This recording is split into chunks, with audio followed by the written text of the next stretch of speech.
Okay. All right, guys. Thank you for coming and thanks for being part of this. And I've got this is actually a real treat because Phil's prepared something for you guys that's going to walk you through a bit of his journey. So thank you, Phil, for joining me and for coming in to do this. Sure, good to be here. Yeah, Alejandro had really nice words to say about you at Artist Awake. So I'm really Oh, glad cool. Alejandro's been very useful, very kind of a powerful advocate for people in the environment boot camp. So it's been pretty great. So Nice. let's start with where you work now. We'll start with some facts, and then I'll let you walk into your presentation. But where do you work now? I am currently working as an environment artist at a studio called Monolith Productions. Mm-hmm. And one of the games that recently shipped was Middle Earth: Shadow of War. Yeah, And that was an incredibly awesome project to work on. yeah, that's great. I've seen the artwork on that. It's just God, it's amazing. In the past, some of the studios I've worked at includes ArenaNet, where I was there working on Guild Wars Heart of Thorns as a weapon artist. Yeah. And before that, I was working at 343 Industries Mm-hmm. as essentially more of a, I guess my official title was 3D environment artist, but I was kind of more of a 3D generalist there. Yeah. And that was kind of my first big major break in the industry. Well, let's jump into your presentation then, because I think that's one of the big questions that we wanted to answer in this talk was, how you from going from that break to where you are today on this amazing game. Okay, sure. So the talk I have for you guys today is called Big Things Have Small Beginnings. And this image I have on the left, this dates back to 2013. And it's like 5 years ago now. It's crazy how just time flies. And it was this fork and knife set that I made for a game called Saints Row 4. It was their DLC Christmas special. And this fork and knife shows up in just one shot. And that's pretty much it. And pretty much over the course of about 4 years, eventually I was able to kind of get my gig at a big studio, 343 Industries, and it just kind of went on from there. However, I do think that there is kind of a pretty interesting and long journey that I think artist takes, and you're going to end up going left and right in multiple different directions before you kind of finally realize, oh, this is kind of what I'm kind of eventually meant to do. And so I pretty much started off just like everybody else, when I was in college. Back in 2013, I was trying to get a job in the industry. I pretty much applied everywhere for a job, and essentially, I think I ended up being rejected from like 5 or 6 major AAA studios, and I failed my share of art tests. I think it was like 3 or 4 different art tests that I just either bombed or never heard back from. And pretty much how I got my first gig was actually through my parents. They just found like a local listing for a studio back in Chicago where they live, and they're like, hey, it's video games and you should apply. And I was like, well, I got rejected from all these major AAA studios, might as well just apply, no harm, and just to see if they even respond back to me. And I was pretty fortunate that, yeah, they did respond back. They liked my work, and I was offered a contract job. So got my foot in the door.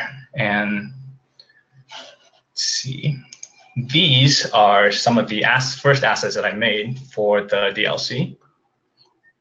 I started off just doing a bunch of small props, like some fork and knife, a turkey, some large candy cane, some essentially just basic like game props as well as cinematics props. And it was definitely a really, really good way to kind of understand the production pipeline, working with Perforce, working with a team that's just no longer myself, in somewhere creating an environment. Definitely have to think about, how long something takes, what is the memory, what is the production, what are dependencies, how to take feedback. And it was pretty much just a really, I guess, good solid overview of, hey, here is a production process now that I'm transitioning from being a student to a working professional.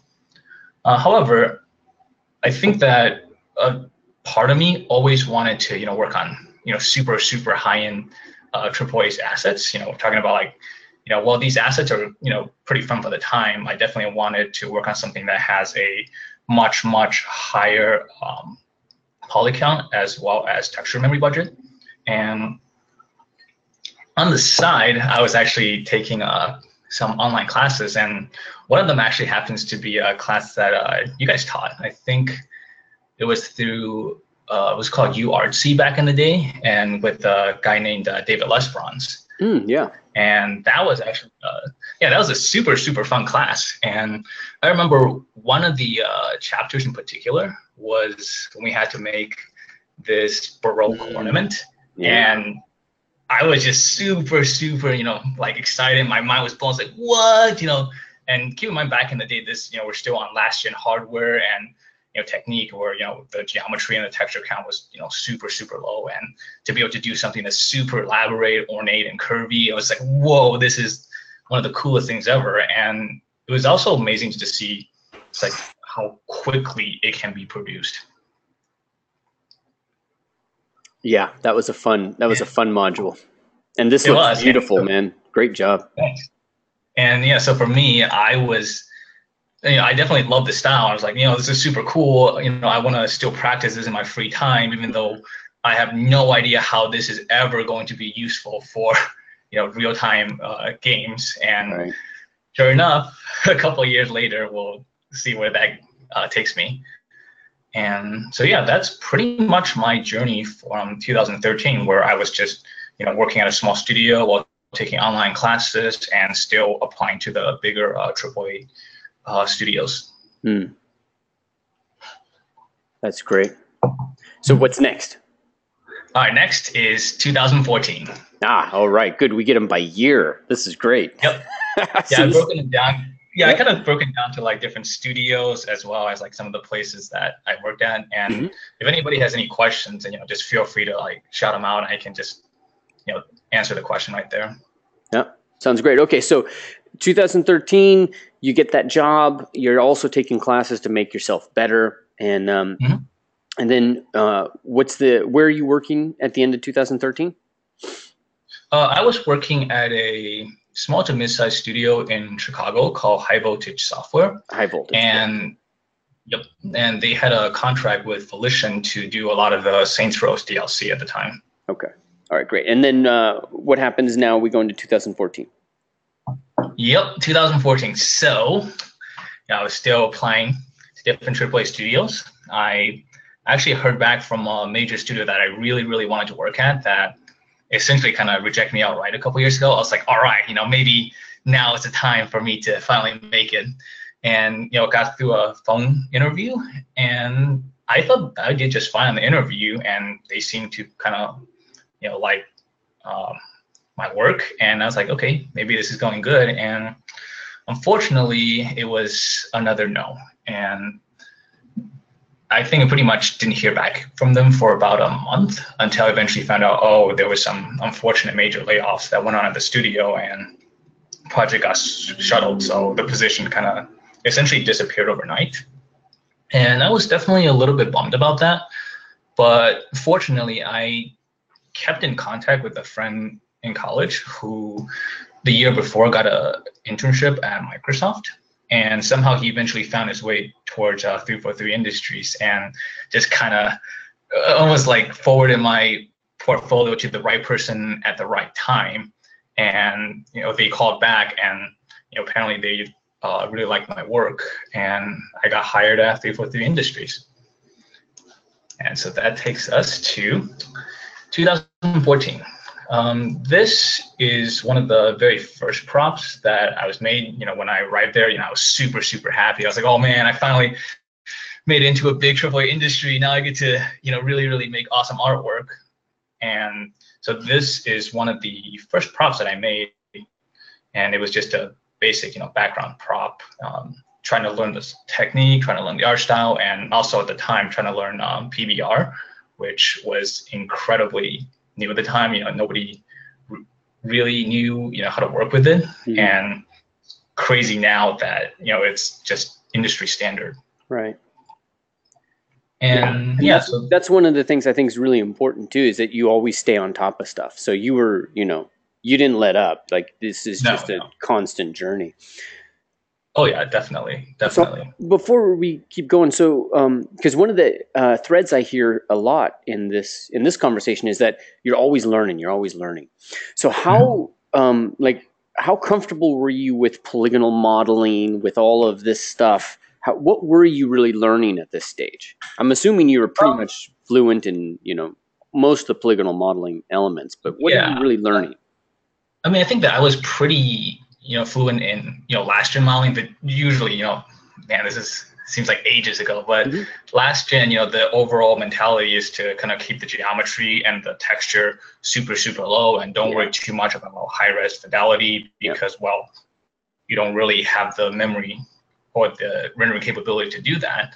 And so at the time, I think when I was learning some of the stuff taught by David Lesperance, is to kind of really learn, okay, how do you really take your time and polygonally model out something that would essentially, I was kind of looking at it from like a film angle. It's like, well, if something works for film, then I can probably just kind of bake it down into like a game mesh and just kind of crank up the texture resolution. And it was definitely, especially at the time where everybody's still trying to get used to, okay, how much fidelity we can have on current gen, what is the texture resolution, PBR. So it's a lot of kind of trial and errors. Like, okay, here are some of the techniques for polygon modeling done by the film industry, and is there a way to kind of incorporate that into the gaming landscape at the time? Yeah, and I think it's one of the most, for me, for example, environments and props, like this is one of the more dynamic areas in this industry, especially environments with Substance Designer. Character ZBrush is still kind of standard, and there's Marvelous Designer changed things quite a bit. But in terms of environment, there's been massive changes. So staying on top of these is really important. What changes do you think are happening right now that people really need to make sure they're ahead of the curve on?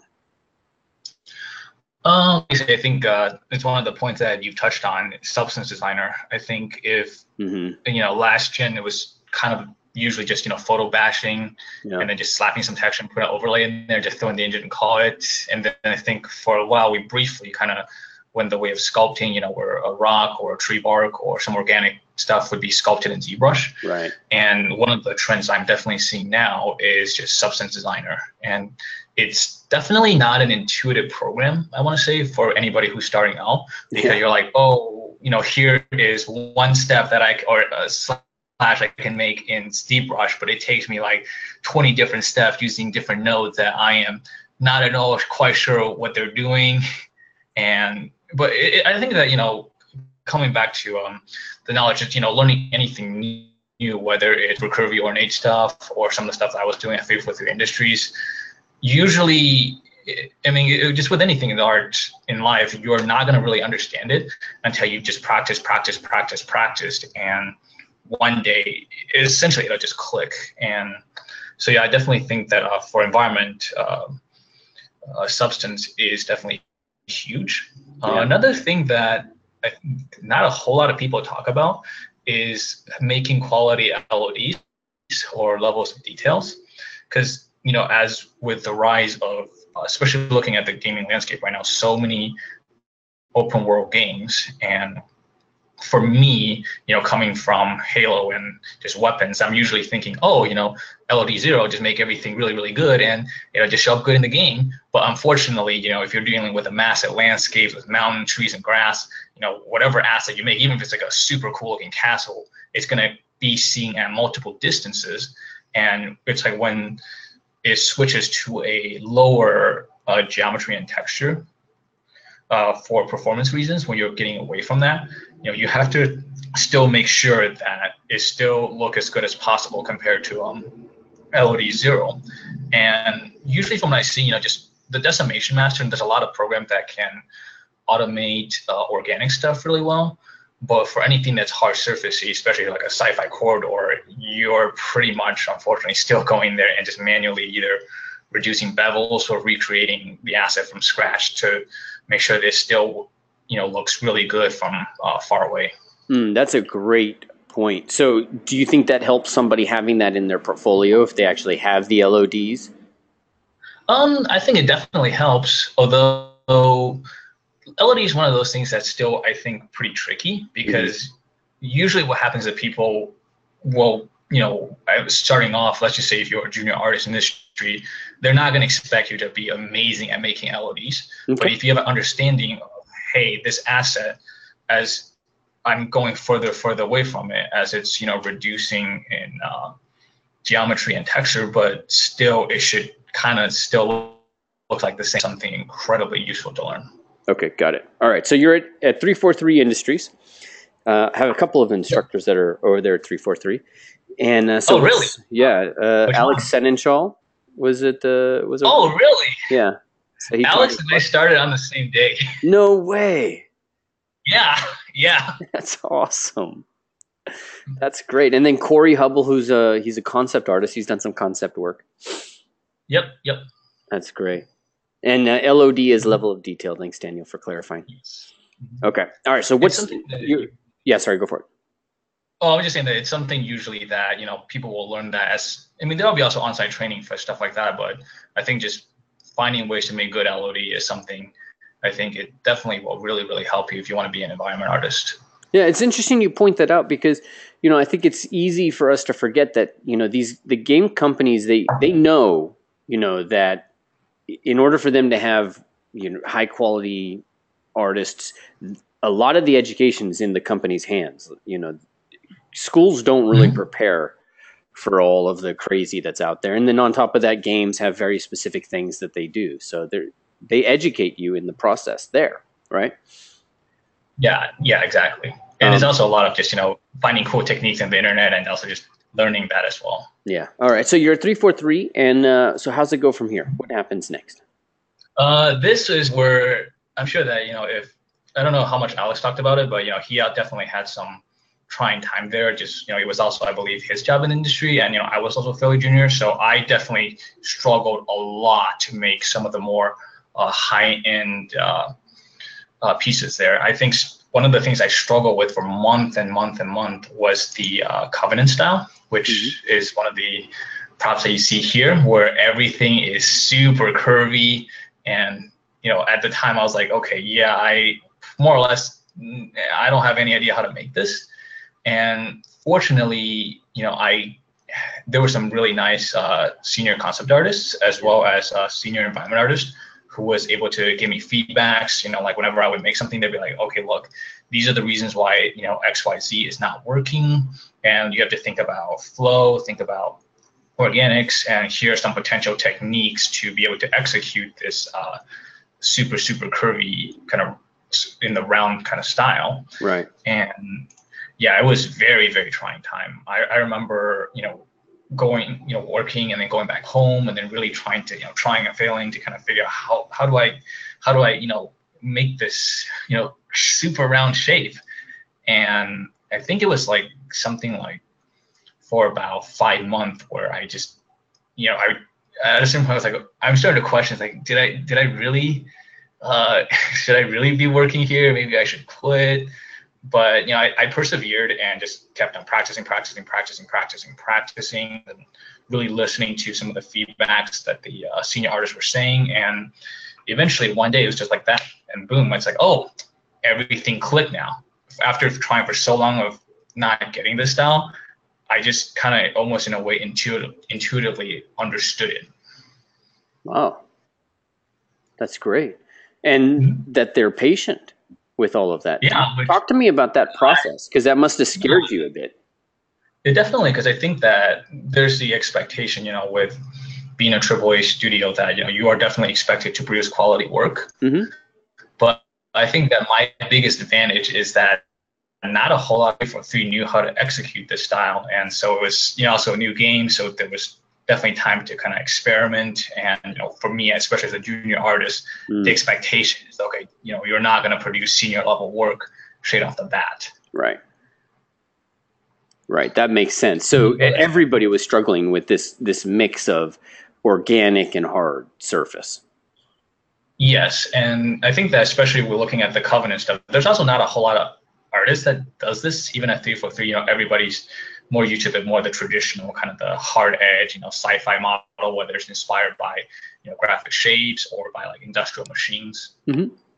Totally. All right. Cool. And so after I persevered, made before leaving 343 Industries, and it's just like, okay, here's to show that everything clicked and I can finally execute this style in a fairly short amount of time that's production ready and still getting in the game. Yeah. And yeah, those was definitely a blast to work on. It definitely shows that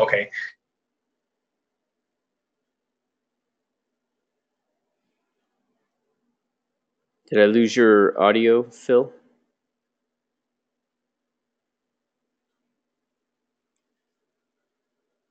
You guys lose Phil as well, or just me? Okay.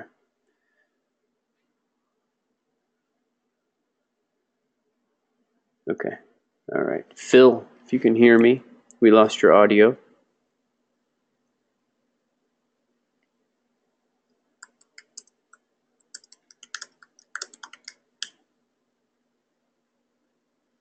Looks like it went offline. Okay. Give it just a second. We're still, the screen just stops at the last one. Gives him a little bit of time.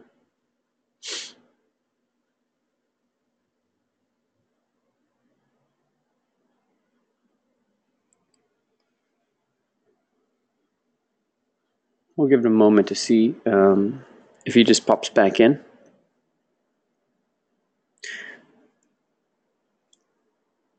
Susan, can you email him? Yeah.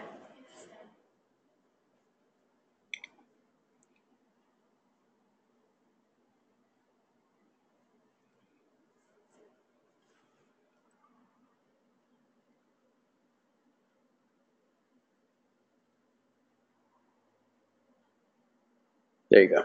Popped out. Means he's probably coming back in.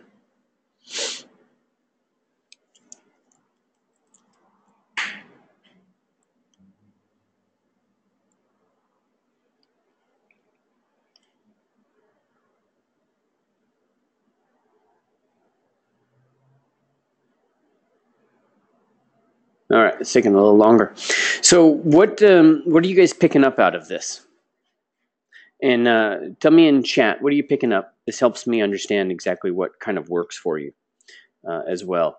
Give me like one thing that you're picking up out of this, because for me, what I was picking up, and one of the big things was just seeing how much of a commitment people put into the design, and that that the company even had a hard time executing on a concept, but they were that committed to this biomechanical process. That's pretty powerful, right? Like seeing that they're committed to for 6 months for people to figure out how to execute on this. It's pretty awesome. I like what you have here, Daniel. That not everyone that you don't need to know everything before starting. That's really important. Yeah, he's in there and he's still taking classes.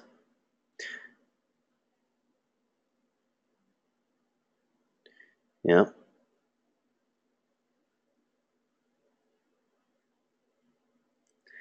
David, hard work and dedication to your craft is the only way.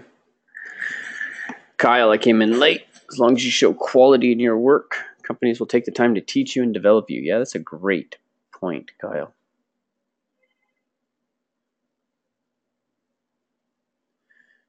Isaac, the current quality level expectation is not as high for junior as I thought. It takes time for artists to get used to a style. It takes time for people to get to senior level art. Yeah, that people are patient and understanding is really important, right?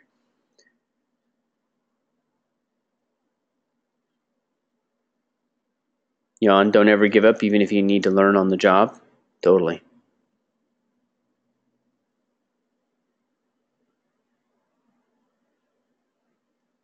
Okay. Do we have a number for Phil? Okay. All right, we'll give it a little bit of time.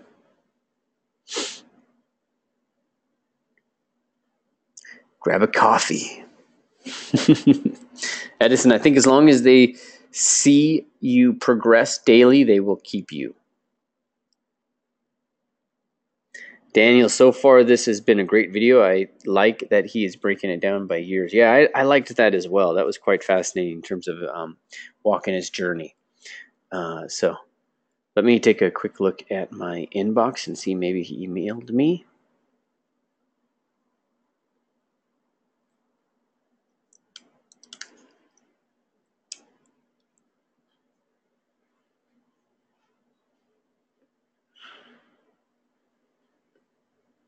Okay, I don't see anything.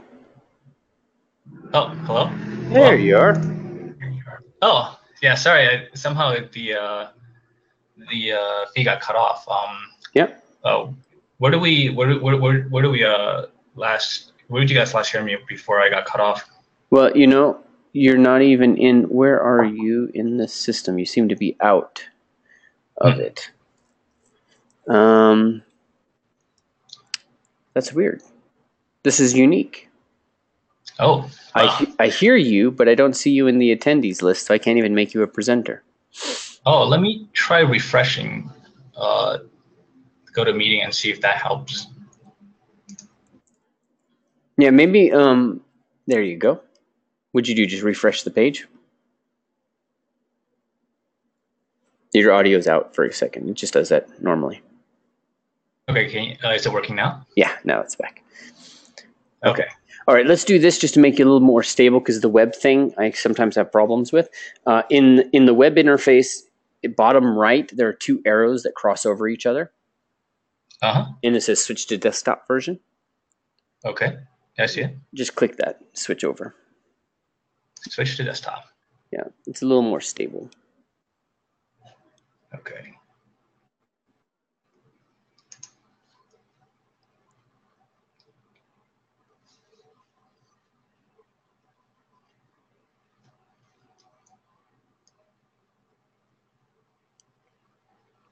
There you go. No, it says you're still web.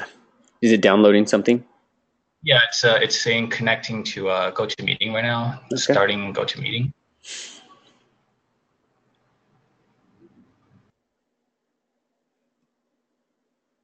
There you go. Now it's flipping you over and it's going to have to connect your audio again.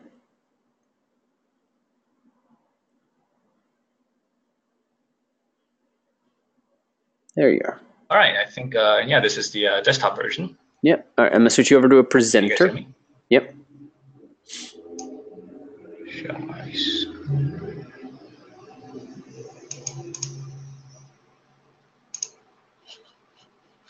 All right.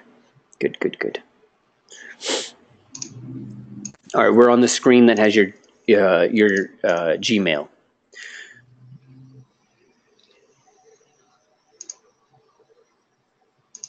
In case you want to share the other screen.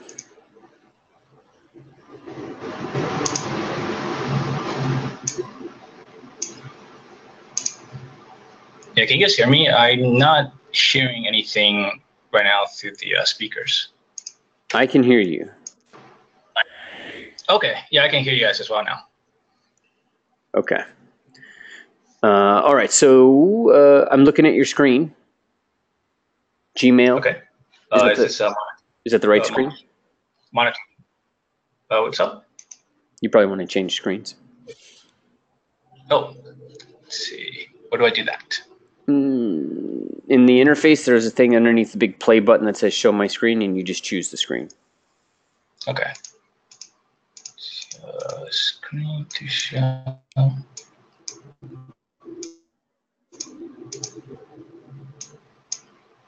see.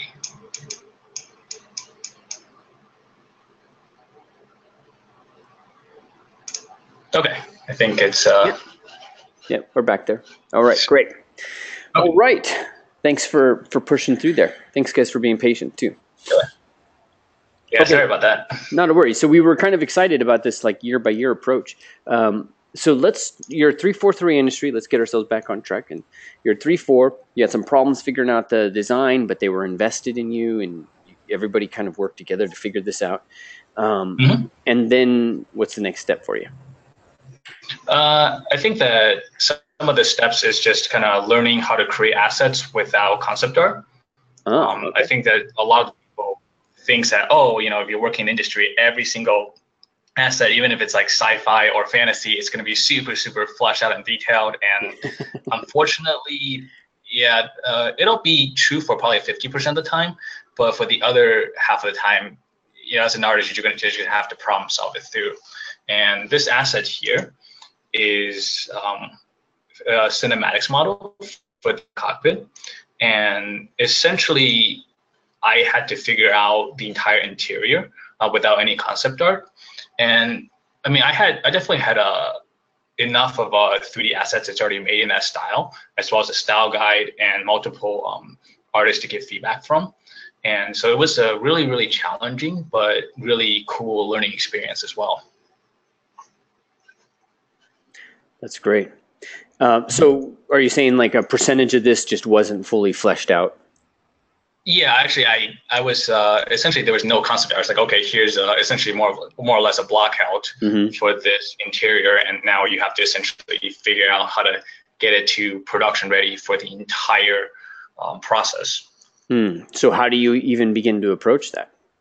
I mean, I was pretty fortunate that I had some design sensibilities, but usually there is enough of a style guide. It's like, okay, here is the distribution of detail. Here are some references you can look at, and there's also more than enough texture that's already made. And so for a lot of these assets that I made, essentially I just took a bunch of tiling textures and I would model all the basic shape and then just essentially play some crazy UV moving around to get it to look like it's much higher resolution than what it actually is. That was it was a super, super fun, challenging, and it's certainly not easy.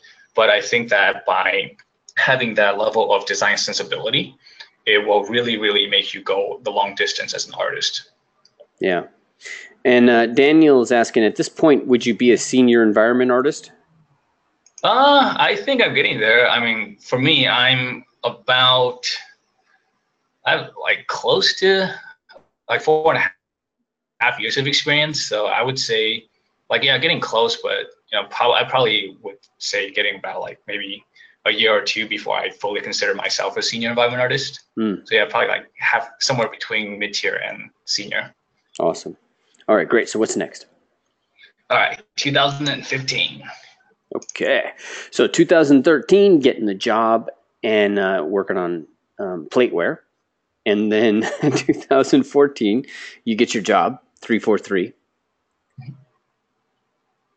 And so my contract at the time, it was for a 1-year contract at Microsoft, and it was expiring. Yeah. So I was, looking around the different Seattle area just for jobs, and it was definitely a choice between kind of money and passion. Yeah. And I was looking around for jobs. I got 2 offers. Essentially, option A, it was for a company that was a full-time position, and they're like, hey, we'll take essentially we're more than willing to double your salary and give you a bunch of perks and benefits. But the project was not something that I was particularly passionate about. And of course, at the time, I was a junior artist, so my pay that's like I'm not making like crazy amounts of money or anything, but it was definitely, it was enough to make a, I would say it was definitely above what a junior artist would make in this industry. And option B, it was for a contract position, and it was a modest raise. And it was a company that I really, really wanted to work at ever since I was in high school. And I'll say this before making my point is that this is not to say that, you should just follow your passion and not get paid. And, both positions I was getting a raise. So it was, the context of passion versus money was the fact that, well, if I'm getting a pay raise, regardless which job I choose, which one should I choose? And this was honestly an incredibly difficult decision I had to make. I remember agonizing it over for like a day or so, just really thinking, oh, I don't know, should I go with A or B? And ultimately, I ended up choosing option B. And that place was ArenaNet. Awesome. And I think that in retrospect, maybe I could have taken option A, but there were so many things that I've learned and gained at ArenaNet in a way that I could not have foreseen. And one of the things, coming off of 343 industry is like, hey, I spent a lot of time really learning this super, curvy technique, and maybe I should just keep going with it. I'm not really sure if there's another place that will allow me to do that, but ArenaNet seems like a pretty cool place. And surprisingly, they were really into Art Nouveau, which had more or less in the same essence as in terms of just art style and execution. Yeah, and that's what I was doing for 343, except it was more in a fantasy setting. Yeah, and hey, the skill directly transferred over, even though at the time I didn't think it was ever going to transfer over. Yeah, the David L'Esperance skill. Yep. Oh wow. As well as some of the stuff I was doing for like the Covenant style with all the super curvy stuff. And another thing that was super awesome working at ArenaNet was that I sat right in the concept art pit. At the time of the ArenaNet, they decided to kind of clump all of the concept artists together in one room, and I essentially sat in the same room with them. And so it was a super fun time where after work, when the leads have all left, and we would just be showing each other our artworks, like, hey, I'm working on this, I'm working on that. Oh, have you checked out this cool art book? Have you checked out this cool inspiration I'm looking at? And just really fun place to talk about art. And I think that it was a time of just incredible kind of design sensibility that I've learned. And plus it was just super fun just shooting the breeze with those guys. That's great. So talk to me about the process on this, because how are you modeling this? Are you using the L'Esperance method? Are you doing it in ZBrush, or how are you getting this detail? It's a combination. So like some of the L'Esperance stuff came in directly when I was working on this model. What I would do is I would just find an interesting design, put that on essentially a plane in Maya, and then just kind of almost in some ways like trace on top of that. Yeah. And I'll make 2 or 3 of these different shapes, and then kind of kit bash them to kind of form different patterns, and essentially move and rotate and having symmetry. And I've noticed that with these kind of ornate decorative stuff, as long as it comes off as a pattern and you have some sort of symmetry, whether it's bilateral symmetry or radial symmetry, it'll just read and it kind of works. Whereas for some of these more Art Nouveau style art, where you're dealing with lots and lots of planar changes with stuff that's you're looking at multiple different angles, it tends to be a lot more trickier. What I would do is I would kind of use ZBrush as a way to kind of rough out the proportions, get the flow and the design figured out.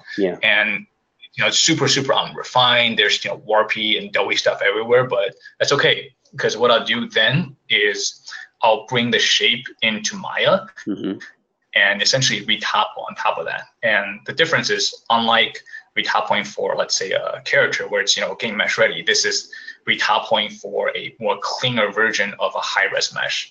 And so there's kind of 3 steps almost involved. Like one, why I'm doing it in ZBrush, trying to get the shape and proportion figured out, and then I'm bringing that back into Maya to make the high poly, and then I'll kind of bake that down to a game mesh and then texture that stuff. So it's kind of I suppose it's almost like penciling it in, kind of getting the rough shape figured out in Maya, and then inking it using penciling in ZBrush, and then inking it in Maya, and then finally finishing up the coloring with the textures in Photoshop. I love that, inking it in Maya. Yeah, I mean, for me, I have more of a traditional kind of drawing and painting background, so a lot of my personal approach in 3D, I like to have a very kind of a 2D mindset as much as possible whenever I'm approaching it. And when you're inking it, are you drawing topology over the top of it, like with a Maya Live or Live Surface or something like that? Or yeah, usually it's just Maya Live with the with the, I think it's called the quad draw tool. Mm-hmm. And then I'll use the crease modifier or the crease tool as a way to kind of keep my topology down, and at the same time make sure that the flow is still looking pretty nice. Yeah, and how important is topology when you're, let's say somebody else is modeling this, somebody who wants a job, one of our environment artists. How important is edge flow and topology at the end of the day? Topology is incredibly important, especially for doing this kind of ornate stuff. Mm-hmm. Honestly, in some ways, it's like making a character where it's like your topology have to be unforgivingly clean, mm-hmm. where everything has to be laid out almost like super perfectly and evenly distributed, which is it's one of the reasons I don't recommend trying to figure out the shape and topology mm-hmm. all in one step. It's reason why I use ZBrush to kind of figure out the shape and the design first, and then I'll kind of overlay the technical kind of topological aspect of it. Got it. Okay, great. All right. Okay, and so that was most of my 2015, and I think it was an awesome experience, but unfortunately, being another contract, I was looking for soon enough I was looking for different jobs, and after working in the industry for about, I think, almost 2 years at this point, that it was the very first time where I started being contacted by recruiters instead of just me having to kind of constantly reaching out to recruiter, like just over and over and over again. And it was definitely a pretty, I would say, a little bit of a wow moment. It's like, oh, hey, maybe I think that I could make it in this industry. And so as my time at ArenaNet was wrapping up, and I was getting contacted by lots of companies, and again doing more art tests. And I remember some of them were incredibly involved. Like one of them was like 120-hour art test, and I had to work on it for like 40 hours each week. It was like going to work 40 hours and then coming back home and spending another 40 hours each week on it. And it was for like 3 or 4 weeks, and it was incredibly stressful. But of all of the, I think I took like 4 art tests around that time. I ended up passing 3 of them, and they became very, very high profile gigs. And I think that throughout the different art tests, it was also beyond just, passing this art test. It was a point to, proving to myself, hey, I've actually became good, and I can actually learn to push quality under a pretty short deadline with pretty vague directions. And I think that is incredibly important for any artist going forward, because sometimes, unfortunately, in this industry, that is what is expected of you on the job. And hopefully it's not, every single case is like that. But I do think that it's like, if you really want to stand out in the industry, knowing how to do that, even though it's stressful, and if you do it just briefly, it's okay, it will definitely take you very far in this industry. That's a great point. And I think that some of the lessons I've learned just looking back now at 2015 is that, back in 2013, when I was making this little ornate Baroque piece, mm-hmm. I had no idea that this was ever going to be useful in any kind of game setting, but it was a cool art style, and it's something that I'm pretty passionate about. And I kind of just went down that road. And sure enough, like 2 years later, got to actually make some actual assets that had incorporated that style. And so I think that it's like, if you follow down your passion and it's like, if this style is not applicable right now, or if it's like it's not the industry trend, but it's still kind of a cool style, it's like maybe you should just hold on to it and just kind of do that on the side, and one day it'll all become relevant. Yeah, that's great. Yeah, David was quite ahead of his time, I remember, with that class. I think. Yeah, that was something we were really looking for too. We were very much like, it has to be, ahead of its time for it to be a class that we were teaching at that point. And this is great. So, all right. So you're at ArenaNet and you're doing art tests. Where do you go? I actually ended up briefly up in a studio up in Canada. Mm-hmm. That I think that of all the choices that I made was probably the worst choice, because I was like, I just kind of took the job because it was a cool project and really didn't think too much about if it's a good character fit and whether or not, what I'm doing is it something I really wanted to do. Yeah. And for about like 3 months, it just kind of realized, okay, yeah, this is, thanks for taking a chance on me, but I don't think I'm the right person for the job. And I actually ended up returning back to Seattle to work at Monolith. Oh, okay. Great. So yeah, that brings us to 2016 and 2017 on Shadow of War. All right. And Shadow of War was definitely, I would say it's probably one of the another one of the highlights of my career, where it was a culmination of everything I've learned in the, from ArenaNet and 343 industry, and from those art tests, and putting all of that into practice in production for a project. That's great. How much art can you show us of from this? Well, I can show. I got approved because this is already already released. Yeah, the game is already out, and then gone through the approval process, and great. Again, we see the kind of the curvy Art Nouveau style come into play again. Yeah. Except this time around is very, very high fidelity, both in texture resolution as well as geometry. And so it's I've been doing this kind of style for a while now, so I can just execute this at a pretty fast pace. I think I had something like 2 or 3 days to work on this, and that's about it. 2 or 3 days, okay.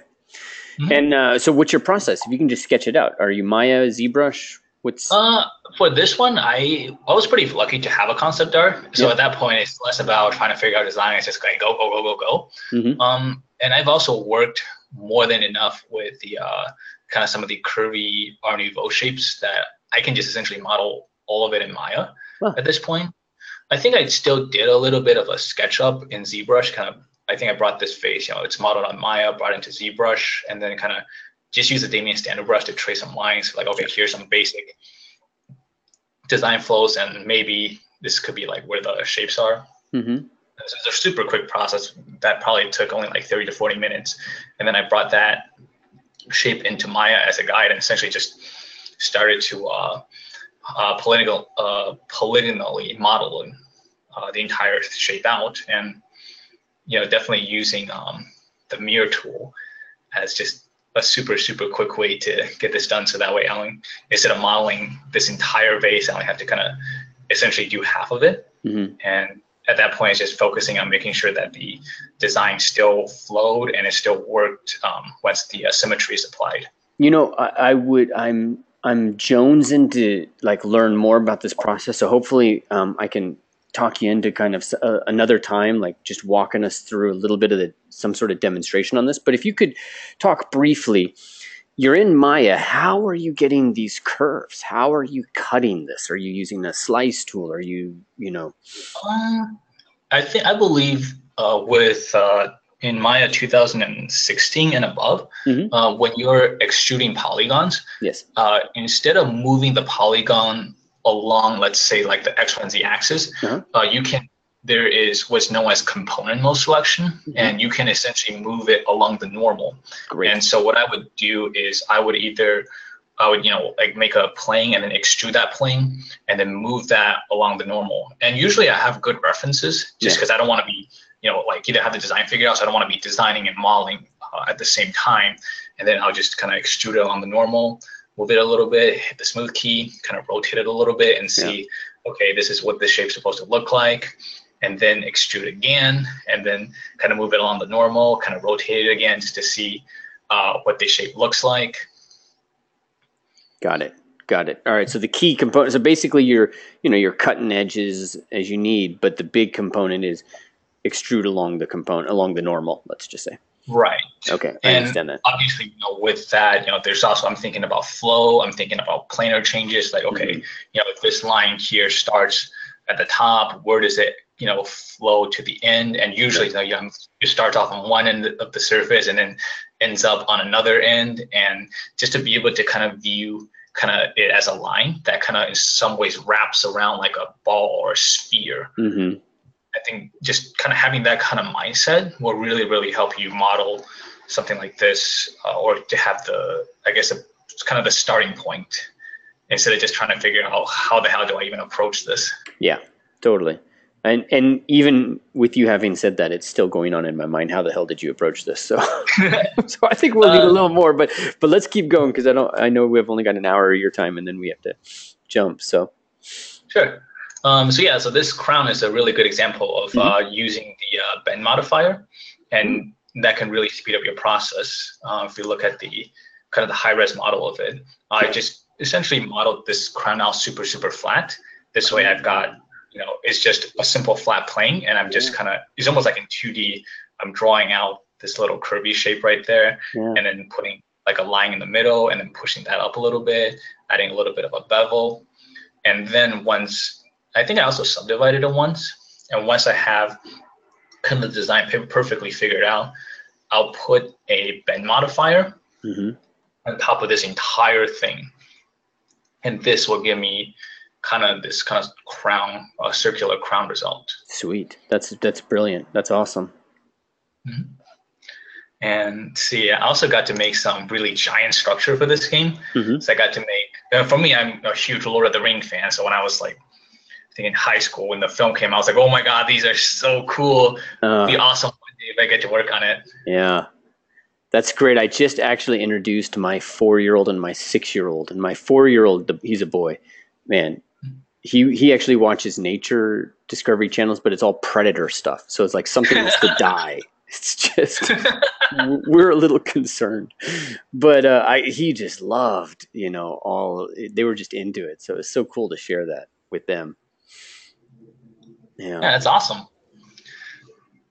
So for this image, I was able to make all of the spiky bits you see here. And again, this was an incredibly huge challenge, not because of visual fidelity, because of memory constraints. And, this is already a giant castle. There's a massive city. So at the end, we're trying to figure out, okay, how do we get this entire thing to run without crashing? And then on top of that, it's like, okay, we have everything under memory right now, but oh no, it's like we still have to add more spiky bits on top of it. And I think this entire kind of area, plus, memory-wise with LODs, texture, geometry, was like 5.5 megabytes for all of the spiky stuff. And I think that was all the memory we could afford. And so I had to use a lot of smokes and mirrors to get it done in time. Like, for example, I'll make kind of this piece right here, and then this piece gets instanced along here and here. The same thing with these spikes on the towers, and then I'll make like one of these spikes or a set of these, and then just kind of kit bash those to kind of really make different rows of spikes. And it was. I also had a pretty short amount of time to do this. I think it's like 3 or 4 days, because it's like approaching towards the end of the project, and it just got to be okay. It's got to get done. Yeah, great. So I also built the. This is essentially the beginning of the end level. This was the bridge where you had to fight across and eventually fight Sauron. And this was a super cool asset to work on, just because it's like, this is kind of the super spiky, like heavy metal stuff that I'm definitely into. And I was super grateful for the opportunity to work on that. And I think this bridge took me about something like 3.5, maybe 4 weeks to complete. And it was, from doing everything from modeling and texturing and trying to figure everything out. And I think my lead and the art director was pretty impressed with this piece. Like, hey, do you want to do more stuff with this style? I was like, yeah, of course. And I was able to make this. This is the Tower of Barad-dûr. It's something that, I really just fell in love with when I was a kid. And finally, I was able to make this. And a little bit of spoiler, this is where you fight the final boss. Beautiful. How much of this is concept? How much of this is just you? This was a very flushed out concept art piece, just because, this is the final boss area, and Barad-dûr itself, it's such an iconic structure that Weta has made. So it's in many ways I didn't have to think too much about the design of this, because, Weta already made the miniature in the films, and this is an officially licensed product, so I can just look at that tower to get inspiration from. And, I had a really, really talented concept artist who gave me a really, really flushed out concept art, as well as some rough 3D geometry to kind of get the proportions as a good starting base from. So yeah, no, this was this definitely something that had a lot of planning that went into it. Awesome. And I think just looking back after Lord of the Rings, some of the things that I've learned is that luck, I really believe, is what happens when a right project comes along and you're just absolutely prepared to do it. And for me, I think one of the rewards of doing this tower was that I was offered a full-time position after making it, because they were just so impressed with the quality of it. And I was like, yay, get to finally have a full-time job now. Yeah. And awesome. One thing I've noticed is that to be able to do this tower is not just, spend like 4 or 5 weeks on it, all your time, energy, and you can do it. And it was definitely a culmination of every single thing I've done in the past, from some of the more curvy stuff at 343 Industries, just learning and refining that process to a point where, when it's go time and I have to deliver, I can execute this within kind of the production deadline, and also very, very high quality. Great. Okay. Yeah, so I think let me get a quick note out. So guys, we're going to have to wrap up here in just a second. So get your questions out. We'll have just a little bit of a moment there. And then I'll have 1 or 2 questions, but go for it, Phil. Yeah, I'm just saying, like, if anybody has any questions, then just go for it. I'll just ask, and I'll do my best to answer. Okay. No reviews today, guys, because we got to jump into the next, to the Character Arts Bootcamp, which is happening here in just 2 minutes. And we'll do reviews. In fact, I'm going to try to talk Phil into coming back. We got I'd love to get his feedback on your guys' stuff. So, Phil, for somebody who's starting out now, like most of these people here are in the boot camp, or the course. What's 1 or 2 things that you think they can focus on that will make a difference in their career? I know we talked about substance, we talked about LODs, but what else can they do that just really helps them primarily in the career? I definitely say that look at the industry trend, because if you go on ArtStation, it's like, well, how do I gauge my work to make sure if I'm good enough? If you go on ArtStation, and this is definitely something that can be intimidating and difficult, look at some of your favorite art pieces and some of the stuff that you want to do, whether it's a texture or an asset, and then put your own artwork and do an objective side-by-side comparison to see, okay, what are some of the things the artist currently working in the industry is doing, then what are some of the techniques that in my own personal piece that I'm not thinking about, and how could I improve? And I think another thing is just really, information is everywhere, especially with, online classes and Gumroads being so readily available, that if you want to learn something new, there's pretty much almost like a resources anywhere for it. And within a, relatively affordable too, within a short amount of time, you can just kind of essentially, okay, here's the knowledge, and I'll just practice, and essentially become good at enough to get a job in the industry. I'm not multitasking. All right, got it. Okay, real quick, I'm going to pass this over to Susan. She's going to ask Isaac's question, and then a couple of the other guys' question, and then I will be right back. And then, we can go from there. Okay. Hi, guys. Hi. Okay, so we have a question from Isaac. It says, what are the best ways to develop design sensibility to create better assets? That's a bit of a trick question, but I think for me, I was fortunate enough to have kind of a concept art and design background. I would say definitely understanding the basic art principles, which is your parallel lines, flows, rule of thirds, your distribution of detail. And then other thing is just looking at references and kind of looking at the interesting art styles and shapes. I think design is one of those things where it can be difficult to learn if you don't have a professional artist who kind of really understands design, who can, like if you make a design, they can just point out, okay, ABC is not working. But yeah, usually I would say just, find a style or an art that you really like. If it's possible, get good feedback, and then just practice, practice, practice, practice, practice.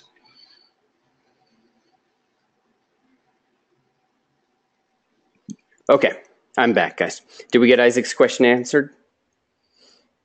Yes. Okay, good.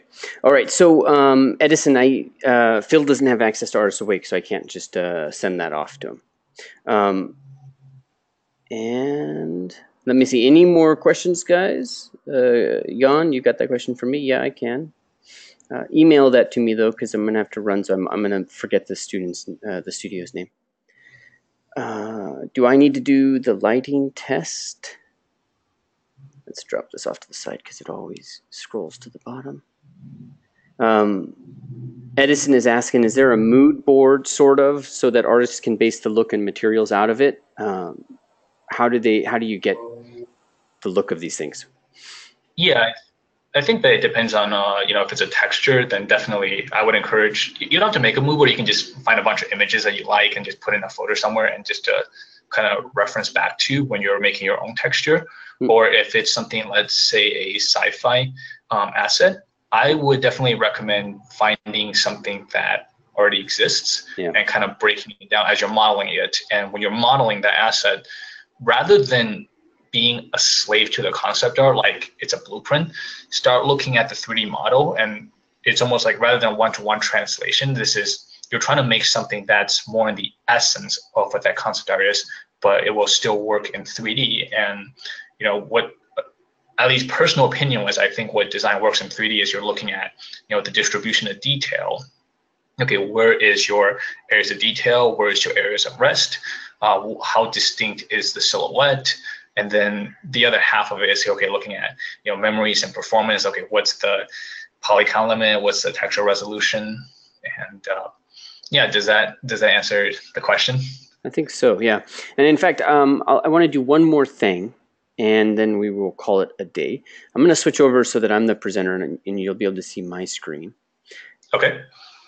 And I'll show, I'm only showing one screen right now. Okay, there we go. So let me know when you can see my screen. You'll be seeing Edison's work. Okay, yeah, I can see that. All right, so Edison's in the Environment Bootcamp, and he's pulled together this model. And the question that he has is should he prioritize decreasing the polygon count? This telephone has 10,000 faces, so I'm assuming that's not triangles, Edison. That's quads, or clarify that for me if you don't mind.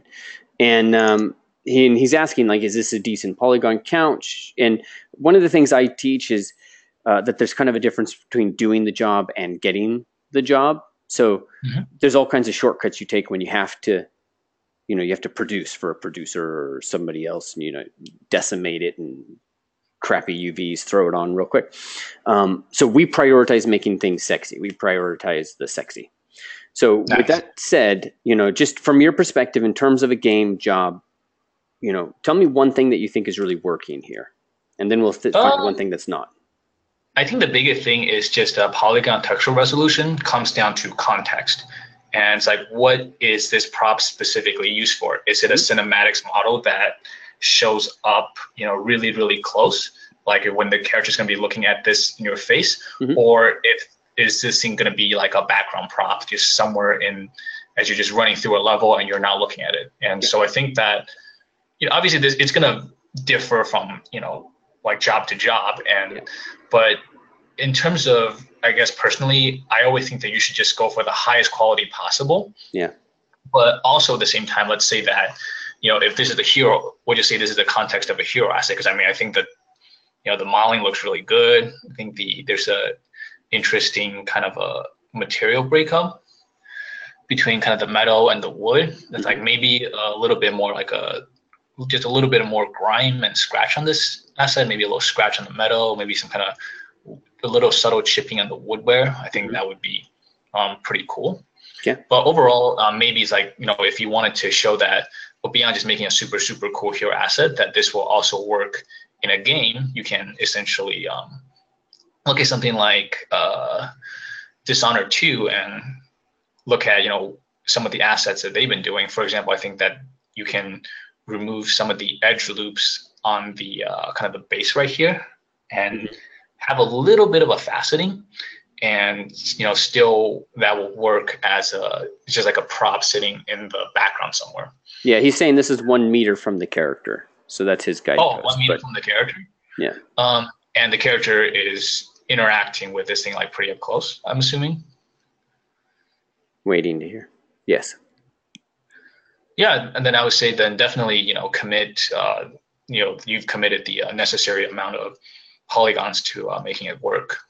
Cool. I mean, for me, some of the crowns and the vase that I showed, those have 20,000 verts, and the reason why I can get away with being such a polygon heavy asset is because it only shows up in the UI, and so it will only load once you go into the menu and look at the asset, and so the memory budget for that is incredibly generous. Whereas for any kind of asset that needs to run in the game, whether it's a first-person shooter or open world, you tend to have much more limited constraints when it comes to texture and poly count. But yeah, overall the asset looks pretty cool. I would just say add some more scratches in the metal, add some more wood chipping in a kind of a subtle way, and yeah, definitely look at maybe some old kind of Victorian styled telephone. And I think that Dishonored 2, there's a guy named Yannick Gumbart, I think. You can find him on ArtStation. Like, he has just some really amazing Dishonored 2 props, and the texture work, the modeling is just, in my personal opinion, just out of this world. Awesome. All right, Phil, thank you so much for this presentation and for walking us through and kind of opening up your process and your journey. I think it's been very inspirational for me. So thank you so much. And guys, we're going to put this up at Artist Awake in just a little bit, and make sure you let Phil know there what was useful to you. And Phil, how do people find you? They can find me, I guess they can just email me, or they can find my ArtStation. All right, we're looking at my screen, so I will there we go. And there's your ArtStation, Eclipse, right? Yep. All right, guys, here's where you're going to find him. And contact information is going to be on the about. Phil, again, man, I can't thank you enough. This is, and God, I mean, I could look at this forever. It's just so cool. And it's neat to see how that's like the ornamentation and everything went. Oh, wow. Yeah. It's even your first piece on your ArtStation 4 years ago. Oh, man. Time flies. Oh, my God. Doesn't it? All right. Take care of yourself, man. Thank you. Yeah. You all too. Right. Character guys, I'll see you guys at the link in just a little bit, and have a fantastic weekend, everybody. All right. All right. Bye-bye. Thanks, Phil. Bye. Mm-hmm.